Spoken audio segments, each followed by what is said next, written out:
Welcome to the Deep Dive. This is where we take a topic you're curious about, look at the sources you've shared, and basically pull out the most interesting bits. Yeah, the important stuff, Mm, without getting you totally bogged down in jargon. exactly. It's like your quick guide to feeling really clued in on something cool. And today, we're definitely diving deep. We're looking into paleontology, specifically at a creature called Alwalkeria maleriensis. Ooh, Alwalkeria maleriensis. Yeah, based on some scientific papers and descriptions one of you actually sent over to us. Right. Alwalkeria maleriensis, it does have a certain ring to it. So our mission, let's say, for this deep dive, hmm is to figure out what Alwalkeria actually is, why it's important in the dinosaur world, or maybe why its importance is kind of debated. Yeah, that's a big part of it. And also what its discovery, or maybe the discovery of its various parts, tells us about the late Triassic period. Okay, so whether this is the first time you're hearing this name, Alwalkeria, or maybe you've come across it before somewhere. We're going to unpack the science behind it. Hopefully give you some really valuable insights. Great. Okay, let's start with the name itself, Alwalkeria. Sounds like there's a story there, right? There is, yeah. So originally, back in 1987, the paleontologist Sankar Chatterjee named it Walkeria maleriensis. Walkeria. Yeah, it was an honorific, for Alec Walker, who was a well-known British paleontologist. Okay, nice tribute.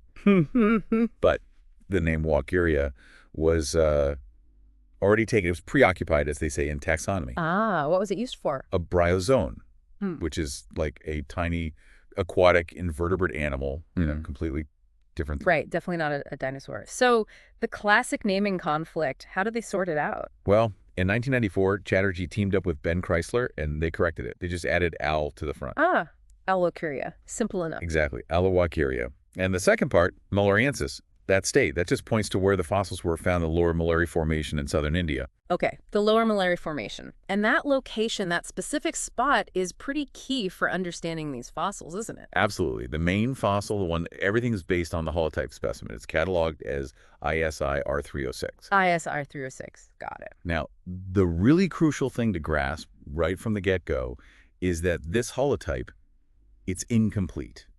And importantly, it's described as chimeric. Chimerics, like the chimera from mythology.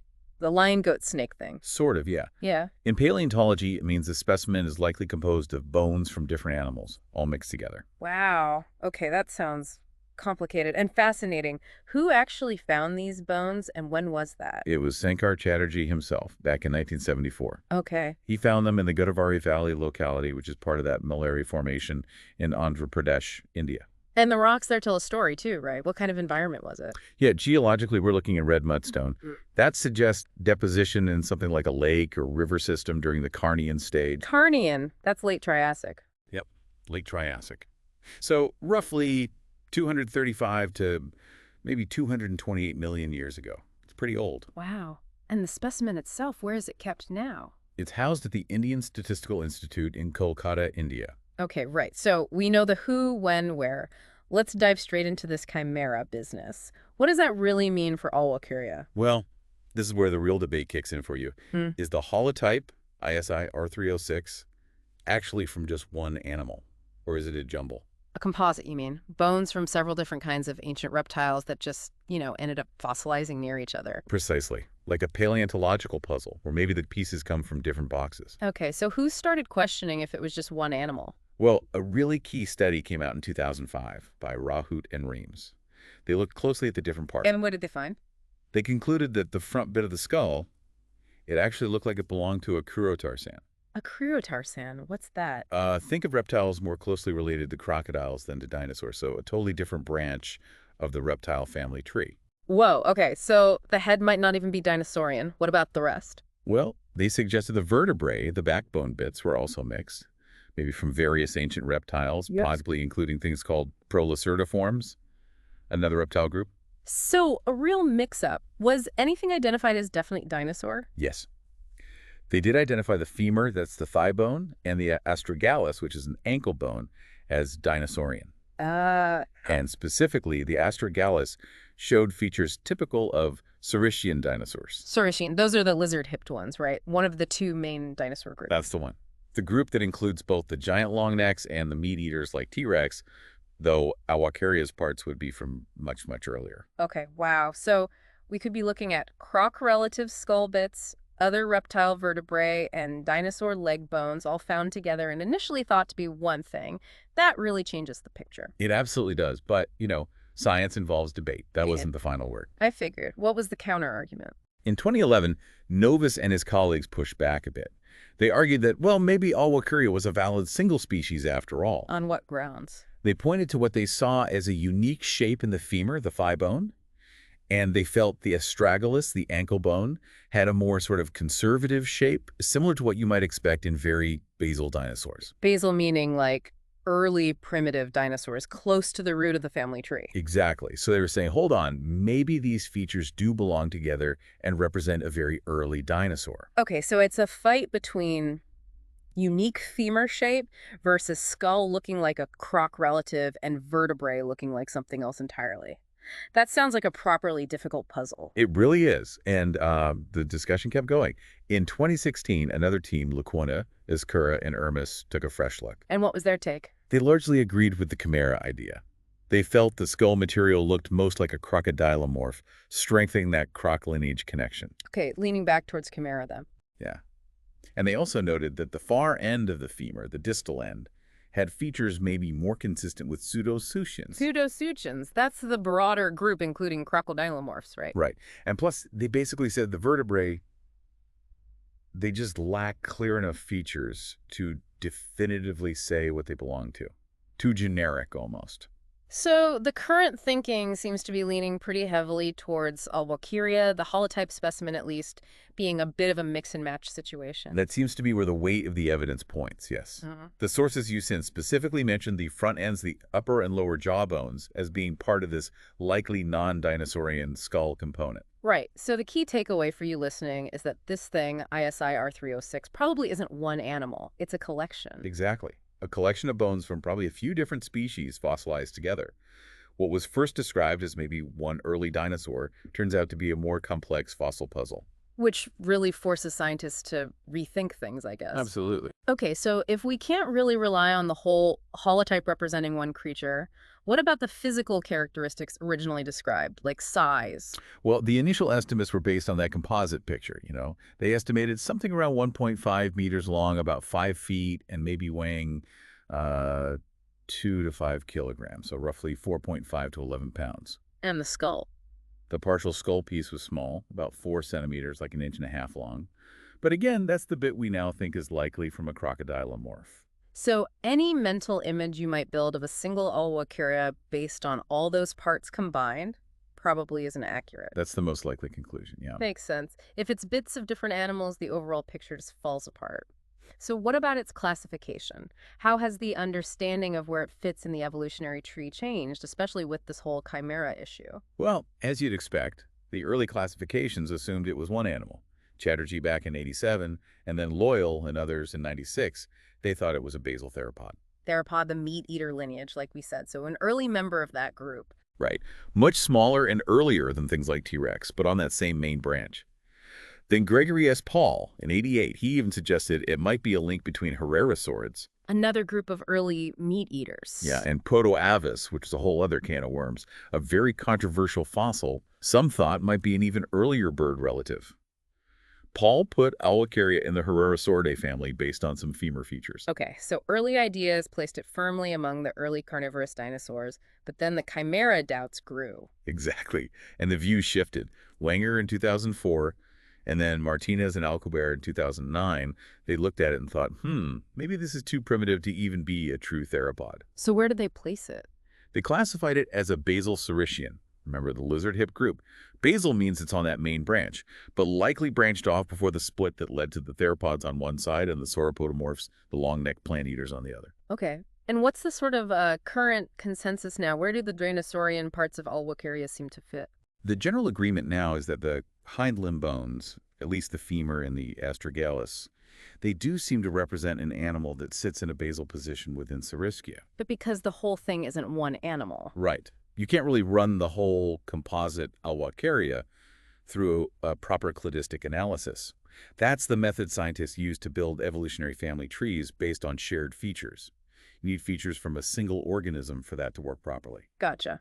Now, the sources also mention similarities to another early dinosaur, Eoraptor. How does that fit in? Ah, yeah, Eoraptor. That's another important early dinosaur from the late Triassic, found out in Argentina. Its own position has been debated too, actually. Oh, really? Yeah, some studies put Eoraptor as a very basal Saurischian, maybe close to that theropod-sauropodomorph split. Others, like paleontologist Paul Sereno, argued it was actually a very basal theropod itself. So, Eoraptor's position is also a bit fuzzy. A little bit, yeah. But the similarities noted between the dinosaurian bits of Alwalkeria, mainly the leg bones and Eoraptor, suggest that maybe those Alwalkeria parts came from an animal that occupied a similar spot on the early dinosaur family tree, very early on, close to the base of Saurischian. So, even with all the confusion, the dinosaur bits themselves are still potentially telling us something important about early dinosaur evolution. Definitely. They're still valuable pieces of the puzzle. Okay. Now, you mentioned specific anatomical features Chatterjee originally described, like unique characteristics. Are those still relevant given the chimera thing? That's a really good question. So Chatterjee quoted out a few things. One was an excavation, like a hollowed-out area, in the base of the dorsal neural arches that's part of the vertebrae. Okay. But, and this is the big caveat, since we now think those vertebrae probably don't belong to the same animal as the leg bones, that feature is highly questionable for the dinosaurian part. It likely belongs to one of the other reptiles in the mix. Right. So, ignore the vertebrae feature for the dinosaur part. What else? He also noted a highly expanded femoral head that's the ball part at the top of the thigh bone that fits into the hip socket, and a very prominent fourth trochanter on the femur. Fourth trochanter. That's a muscle attachment point on the thigh bone, important for posture and movement in early dinosaurs, right? Exactly. And those features, being on the femur, which is considered dinosaurian, are still seen as important. They help us understand what kind of early dinosaur that leg might have belonged to and compare it to others. Okay, so we focus on the features of the bones we're more confident about. That makes sense. Stick with what seems solid. Pretty much, yeah. All right, finally, let's zoom out a bit. What about the world these fossil bits came from? The paleoecology of the Malari Formation. What was that ancient environment like? Well, the interpretation of the Malari Formation sediments, that red mudstone we mentioned, suggests it was likely an ancient lake or maybe a river system back in the late Triassic. And it wasn't just Alwalkeria's bits and pieces found there, right? Were there other fossils? Oh yeah, definitely. It seems to have been quite a diverse ecosystem. From the upper Malari Formation, for instance, paleontologists have found remains of early sauropodomorphs, those relatives of the longnecks like Jaclopalosaurus and Ambalia, Okay. and also Malerioraptor, which is thought to be a Herrerasaurian, so another early carnivorous dinosaur type, Hmm. and even some fossils that seem to be from intermediate prosauropods, sort of bridging the gap towards the giant sauropods. So even if Alwalkeria itself is this complicated chimera, the place it was found, the Malari Formation, is still giving us a really valuable snapshot of life in India during the late Triassic, a whole bunch of different early dinosaur relatives and other reptiles living together. Exactly. It paints a picture of a time when these different reptile groups, including the early dinosaurs, were diversifying. It's a really important window into that period in that part of the world. Okay, so let's try and wrap up this deep dive on Alwalkeria. It's clearly a really compelling case study in paleontology, isn't it? Absolutely. Largely because the original key fossil, the holotype, seems to be this chimera. Right, a mix of bones from different ancient reptiles, some dinosaurian, some likely not. And that's led to all these shifting ideas about where it fits. Initially seen as an early meat eater, a theropod. Then maybe a more basic lizard-hipped dinosaur, a basal Saurischian, based mostly on those hind limb bones. And, it really just highlights how science works, doesn't it?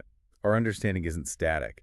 It evolves as we get more evidence or analyze old evidence in new ways. Yeah, what looked like one thing initially turns out to be way more complex when you look closer. The Alwalkeria story really shows the challenges paleontologists face, especially with fossils that are incomplete or jumbled. It's detective work, absolutely.